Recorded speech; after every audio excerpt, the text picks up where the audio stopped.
Hello everyone, welcome to my channel Sushant online blog. আজকে এক important video হতে চলেছে। পশ্চিমবঙ্গ সরকারের রূপশ্রী প্রকল্পে মেয়েদের বিবাহ পারপাসে টাকা দেয়, তো কিভাবে সে ফর্ম ফিল আপ করতে হবে এবং কোথায় জমা দিতে হবে, কি কি ডকুমেন্ট লাগবে, সব কিন্তু এই ভিডিওতে আলোচনা করছি, যাতে কোনো রকম প্রবলেম না হয়। প্রথমে বলি এই ফর্ম কোথা থেকে পাবেন। গুগল ক্রোম ওপেন করবেন, ওপেন করার পর রূপশ্রী প্রকল্প পিডিএফ বলে লিখবেন, তারপরে ক্লিক করবেন। ক্লিক করার পর অপশন চলে আসবে পিডিএফ। সেই পিডিএফ থেকে কিন্তু এটা ডাউনলোড করতে হবে, তারপর এটা ফর্ম ফিল আপ করতে হবে। দেখুন এখানে নিয়ে চলে এসেছি রূপশ্রী প্রকল্প অ্যাপ্লিকেশন ফর্ম। তো এখানে দেখুন উপরে লেখা আছে ফর অফিস ইউজ অনলি, এখানে কিন্তু আপনারা ফিল আপ করবেন না। তারপরে নিচে দেখুন লেখা আছে অ্যাপ্লিকেন্ট ডিটেলস, আবেদনকারীর বিবরণ। এখানে নেম লিখতে হবে যে আবেদন করছে, অর্থাৎ মেয়ে। তো তারপরে নিচে দেখুন লেখা আছে ডেট অফ বার্থ, এখানে জন্মের তারিখ কিন্তু দিয়ে দিতে হবে। তারপর এখানে ডান দিকে দেখুন লেখা আছে যে বিবাহের তারিখ, অর্থাৎ বিয়ের তারিখ কিন্তু এখানে দিয়ে দিতে হবে। তার ডান দিকে দেখুন লেখা আছে যে আবেদনকারী রঙিন পাসপোর্ট সাইজের ছবি কিন্তু এখানে পেস্ট করতে হবে। তারপরে এখানে দেখুন লেখা আছে যে অ্যাড্রেস ভেন্যু, অর্থাৎ বিবাহ অনুষ্ঠানের ঠিকানা। এখানে কিন্তু যে জায়গায় বিবাহটা হবে সেখানে কিন্তু এই অ্যাড্রেস এখানে দিয়ে দিতে হবে। তারপরে এটা বাড়ির নাম্বার থাকলে দিয়ে দিতে হবে।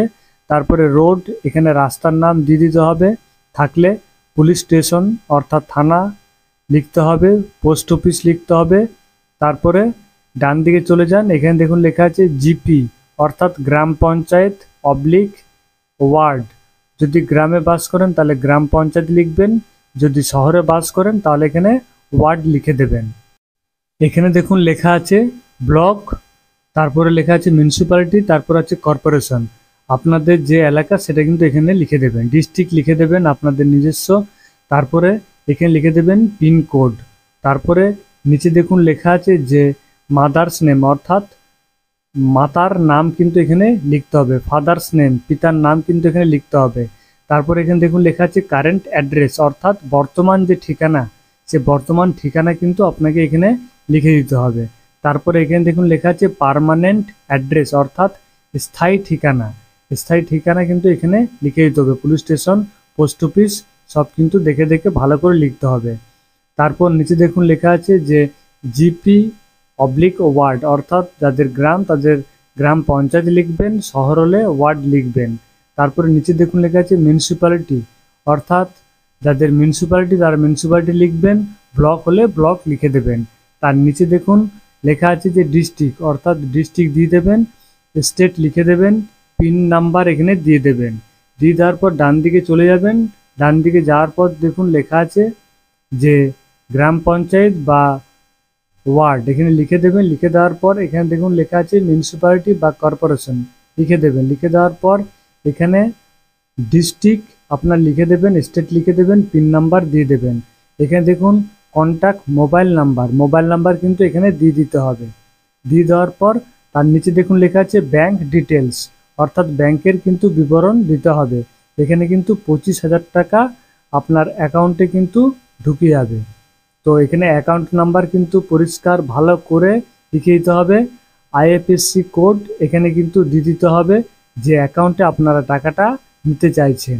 তারপরে এখানে দেখুন লেখা আছে এমআইসিআর নাম্বার, ব্যাংকের বই কিন্তু এমআইসিআর নাম্বার আছে, সেখানে দেখে দেখে ভালো করে লিখে দেবেন। এখানে দেখুন ব্যাংক নেম, ব্যাংকের নেম কিন্তু এখানে দিয়ে দেবেন। তারপরে ব্রাঞ্চ নেম, সব কিন্তু ব্যাংকের বইতেই ডিটেলস থাকবে। তারপরে এখানে ব্রাঞ্চ অ্যাড্রেস বা শাখার নাম এখানে কিন্তু লিখে দেবেন। এখানে দেখুন আর একটা অপশন চলে এসছে, এটা পার্সোনাল ইনফরমেশন দিতে হবে। এখানে এডুকেশন, শিক্ষাগত যোগ্যতা কি বলা আছে, আপনার যেটা শিক্ষাগত যোগ্যতা সেটা কিন্তু এখানে দিয়ে দেবেন, টিক চিহ্ন দিয়ে দেবেন। তারপর এখানে দেখুন কাস্ট লেখা আছে, জাতি লেখা আছে, আপনার যে জাতি সেই জাতি কিন্তু এখানে ক্লিক করে দেবেন। তারপর এখানে লেখা আছে ধর্ম বা রিলিজিয়ান, অর্থাৎ আপনার যেটা ধর্ম সেটা এখানে টিক চিহ্ন দিয়ে দেবেন।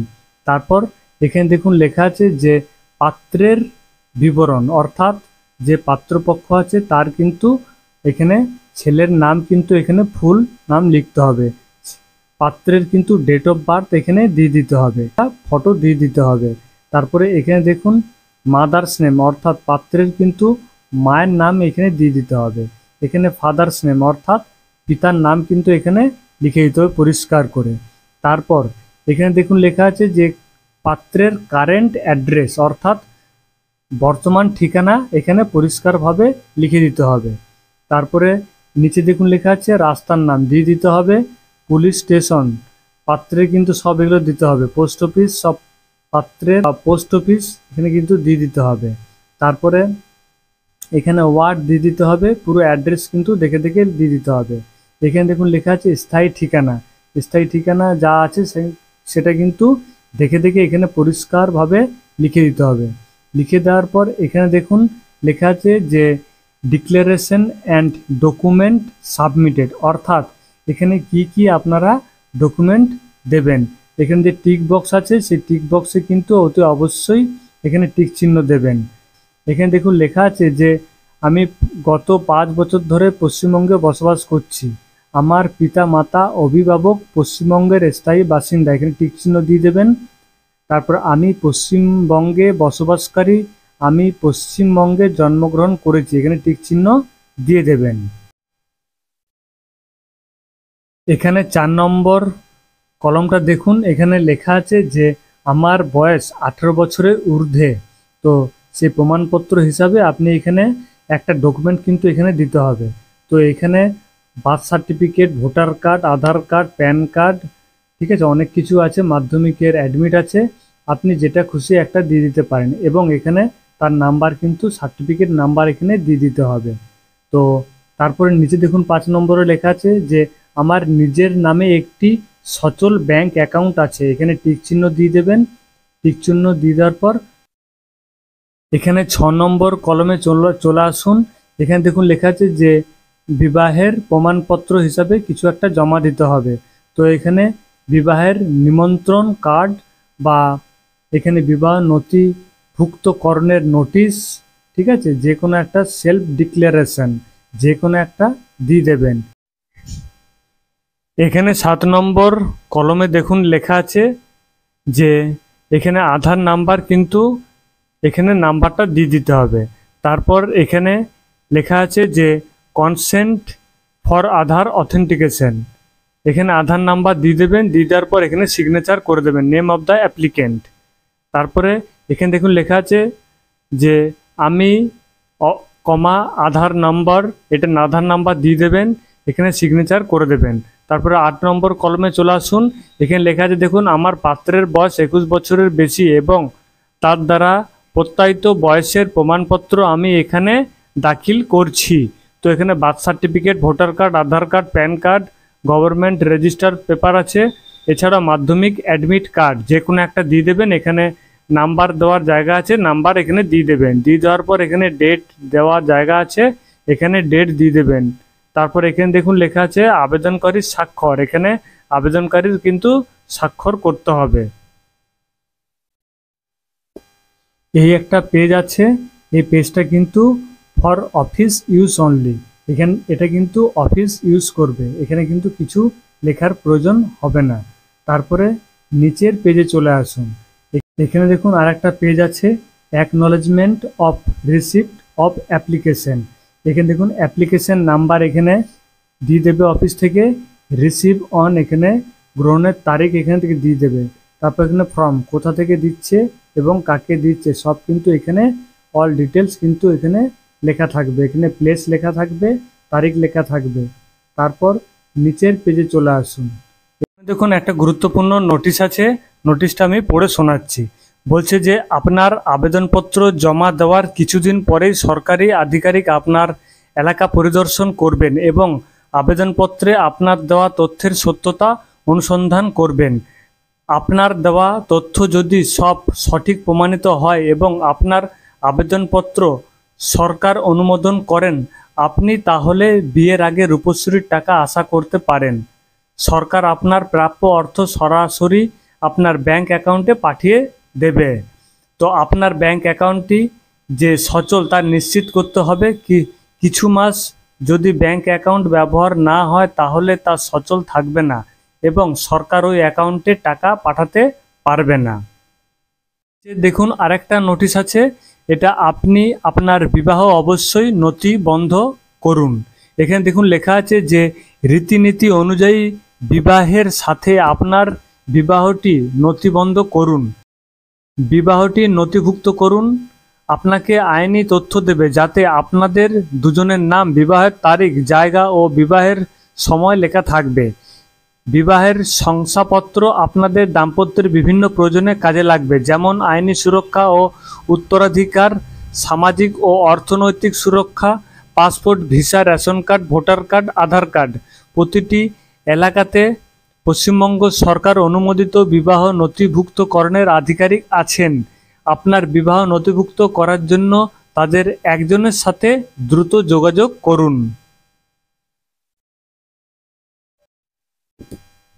তো সব থেকে লাস্টে বলি কি কি ডকুমেন্ট এখানে লাগবে। এখানে পাত্রপাত্রের আধার কার্ড, ভোটার কার্ড লাগবে, পাত্রপাত্রের রঙিন ছবি লাগবে, পাত্রীর বাসিন্দা সার্টিফিকেট লাগবে, পাত্রীর ব্যাংক ডিটেলস লাগবে। তারপরে বিবাহের কার্ড বা অন্য ডকুমেন্ট দিতে পারেন। রূপশ্রী প্রকল্প আবেদন করতে গেলে অতি অবশ্যই পাত্রীর বয়স 18 বছর হতে হবে এবং পাত্রের বয়স 21 বছর অতি অবশ্যই হতে হবে। সমস্ত পেপারসের জেরক্স কপি এবং তার সাথে অ্যাপ্লিকেশন পিন আপ করে আপনি যদি গ্রামে বাস করেন তাহলে বিডিও অফিসে এবং শহরে বাস করলে মিউনিসিপ্যালিটি অফিসে এটা সাবমিট করতে হবে এবং আপনাকে একটা অ্যাকনলেজমেন্ট নাম্বার দেবে, সেই নাম্বারটা কিন্তু আপনি ভালো করে রেখে দেবেন। আমার দেওয়া এই ছোট্ট টিপস যদি ভালো লেগে থাকে তাহলে অতি অবশ্যই লাইক এবং শেয়ার করবেন, আর ভালো লাগলে সাবস্ক্রাইব করে রাখবেন, তাহলে আপনার মোবাইলে সবার আগে কিন্তু নোটিফিকেশন চলে যাবে। তো ভালো থাকবেন। জয় হিন্দ।